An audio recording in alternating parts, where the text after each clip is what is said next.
महाराज की जय। सदगुरु महाराज की जय। अब हम लोग के बीच में बाबा से स्वामी गौतमानंद जी महाराज हम लोग के बीच में उपस्थित हैं। उनसे निवेदन है कि समीक्षा के रूप में वे भी सेवा करें। जय।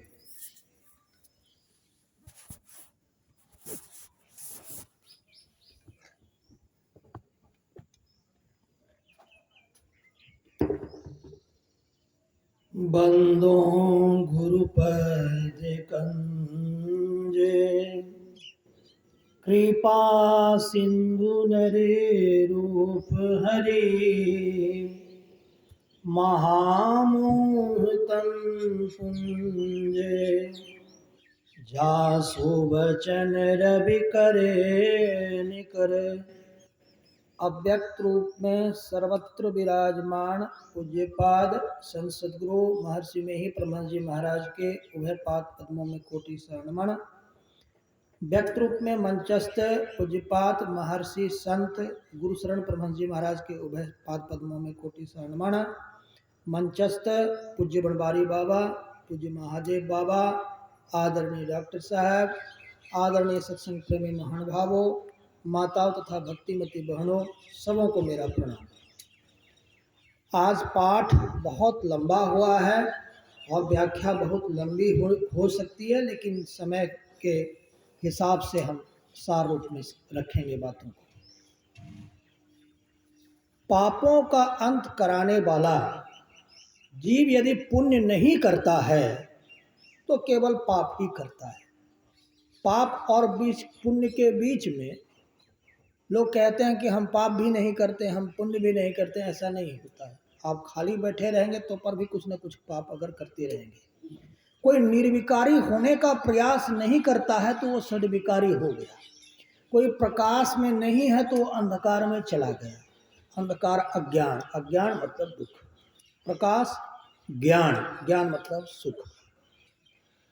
तो अब है कि हम पाप करते ही जाते हैं। अगर हम पुण्य नहीं कर रहे हैं तो पाप करते जाते हैं, पाप करते जाते हैं। तो इन पापों को नाश कराने का क्या उपाय है? तो एकमात्र उपाय है ध्यान।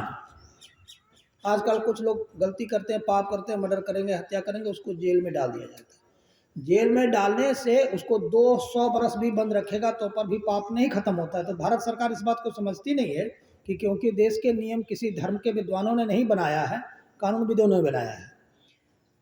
किसी ने अपराध किया, उसको 200 बरस भी अगर जेल डाल दीजिएगा फिर भी उसका अपराध खत्म नहीं होता। अपराध खत्म कराने वाला तो मात्र एक होता है और वो होता है ध्यान, जो कि देश के नियम बनाने वाले को पता नहीं है, हमको पता है। ध्यान से हमारे कई योजनों के पाप खत्म हो जाते हैं। कारण क्या है? पाप है क्या? पाप मूलतः यह है कि हम परमात्मा से दूर हैं। परमात्मा से दूर कैसे कैसे हैं? परमात्मा से पहले शब्द मंडल, फिर प्रकाश मंडल, फिर अंधकार मंडल, इतना मंडलों तक दूर है। और जैसे ही इन मंडलों को पार करने का प्रयास करने लग जाएंगे, करते जाएंगे, तब हम पाप मुक्त होते जाएंगे। काल कहते किसको है? फांसी श्रुति आई यम फांसी। सूरत का फंस जाना, यमराज के चंगुल में चला जाना। अगर हमारे सूरत मतलब चेतना है ना, टर्म्स ऑफ माइंड अंग्रेजी में कहते हैं। यही जब अंदर में जहां इसको जाना चाहिए वहां ना जाकर इधर उधर जाकर फंस जाती है तो यही काल के गाल में जाना कहा जाता है।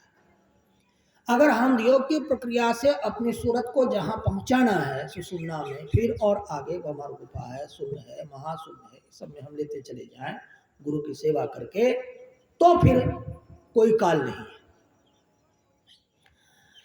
तो आज हम लोग बहुत लंबा पाठ हुआ, उसमें जो सार रूप में बहुत अच्छी अच्छी बातें जो कही गई वो ये है कि जिस जन्म में हमें पूर्णता की प्राप्ति होगी उसके पूर्व हमें एक पूर्ण गुरु मिलेंगे, तभी पूर्ण शिष्य बन सकता है। अपूर्ण गुरु से अपूर्ण शिष्य नहीं हो सकता। और हम लोगों का सौभाग्य है कि 85 ईस्वी तक हम लोगों के पास पूर्ण गुरु थे। अब इन बीच में जो हम लोग के बीच में पूर्ण गुरु नहीं है अभी, तो उनसे सीखे हुए बहुत ऊंचे स्तर के गुरु लोग हैं अभी। तो अभी गुरुओं का उतना अभाव नहीं। पहले इन गुरुओं ने जितना सीखा है उसको हम इनसे सीखें, फिर और सीखते रहेंगे तो और बड़े गुरु मिलेंगे, करने से मिल जाता है। हमको तो बांका शहर में एक गुरु केवल सिखाए थे, कोई गुरु ही नहीं थे। आप लोगों तो पूर्णिया में हजारों महात्मा गढ़े हैं महात्मा। तो गुरु, पूर्ण गुरु मिलना चाहिए और पूर्ण गुरु से ही पूर्ण शिष्य पूर्णत्व को प्राप्त करने वाला होगा।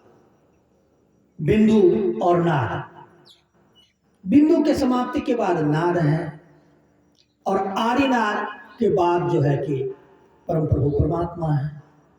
उसके बारे में गुरु महाराज की वाणी का भी बहुत पाठ हुआ है, बहुत लंबा पाठ हुआ है। तो नाद की उपासना और दृष्टि की उपासना ये हम लोग को स्नेह स्नेह करनी होती है। दूसरों को कुछ और पता होगा, हमको मेरा जो अनुभव कहता है, संसार के सारे कामों को छोड़े बिना हम दृष्टि एकाग्र नहीं कर सके। मैं बहुत प्रकार के संसारी काम भी करता था, सबको मैं छोड़ दिया। अब लगता है कि कुछ दृष्टि एकाग्र करने की स्थिति की प्रारंभिक पृष्ठभूमि तैयार कर सक रहा, बस इतना ही। और इस पर बहुत दिन तक काम करेंगे तो दृष्टि एकाग्र हो जाएगी। जो काम में लगा है वो एक न एक दिन पूर्ण होगा। तो दृष्टि योग है, दृष्टि जहाँ जुड़ जाएगी वहाँ सुरक्षित योग होगा और उसका आनंद कुछ और होगा। फिर उसके बाद समाप्ति पर परम प्रभु परमात्मा के दर्शन होंगे। प्रकाश मंडल से ही आनंद तो बहुत आने लगता है, शब्द मंडल में और आनंद आते हैं। संसार का स्नेह स्नेह छूटते जाना, ये परमात्मा की तरफ बढ़ना है।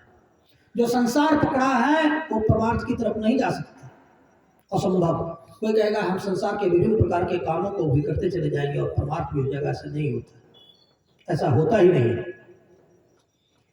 तो इसलिए धीरे धीरे निवृत्ति मार्गी होना है, संसार से अपने सूरत को हटाते जाना है, सारे कर्मों का त्याग करके एक कर्म परमात्मा की भक्ति, बिंदु के जोड़ने की प्रक्रिया पर पूरा जीवन लगा देना। ऐसा अगर हम करते जाएंगे एक न एक दिन दृष्टि की धारे जुड़ेगी और हमारा कम से कम एक मान लीजिए कि एक जन्म में स्थूल से सूक्ष्म में जा सके, दूसरे में सूक्ष्म से कारण में, 4-5 जन्म में अपनी इस यात्रा को पूरा करके परमात्मा में जाकर मिल जाएंगे। 5-6 मिनट में आज इतनी ही सेवा होगी। और जिनको और सुनना, कुछ लोग बोल रहे थे और सुनना चाहते हैं, नंबर लेके बुला के बाद में कार्यक्रम में सुन लेंगे। पूज्य बाबा अब बोलेंगे। बोलिए प्रेम से श्री सद्गुरु महाराज की, श्री सद्गुरु महाराज की, श्री सद्गुरु महाराज की।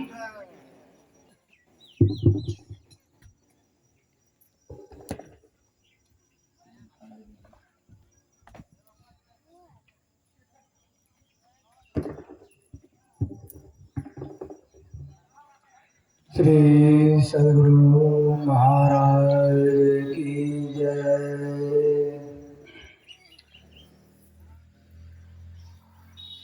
ब्राह्मणेन संत सद्गुरु परमाराध की युगल पद चरणों में कोटि से प्रणाम। मैं जैसे प्रतिपाद गुरु बाबा की